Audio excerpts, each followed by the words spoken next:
I like to make links between some of the ancient survival mechanisms that we have in ourselves that show up in modern contexts, and my approach really is to give people tools and strategies to deal with them in the modern context so that we can get the best out of ourselves under pressure.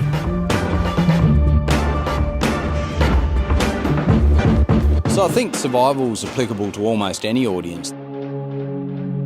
I've worked with publicly listed companies, really small companies that are run by families, and more or less everything in between. And I think the thing that's relevant is that we all experience survival parts of ourselves becoming active in our everyday life.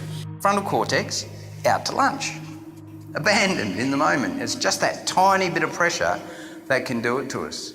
We give greater weight to negative experiences than to positive ones. My background is that I'm a survival specialist, and in conjunction with that I've done a whole heap of stuff in organisations around change, and a lot of the same patterns were appearing when people were in survival situations as they were in change management situations. And I noticed those links, so the road to doing this kind of work was actually joining those dots and starting to make those connections for people. You know, how do I connect with people? How do I solve problems? How do I build rapport? How do I deal with things not going the way that I expected them to go? And you get to see the results of those usually in no more than 24 hours. I believe that if we have that really energised speaker, it makes people start thinking about the topic. It makes people talk about it when they go back to work. It puts things into perspective.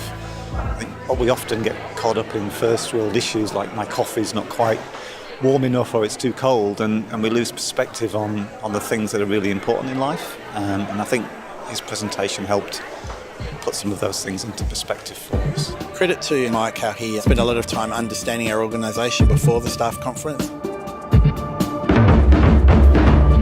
He's really been able to relate to what we do at the city to ensure that his message is truly aligned to my message as Chief Executive, which has been fantastic.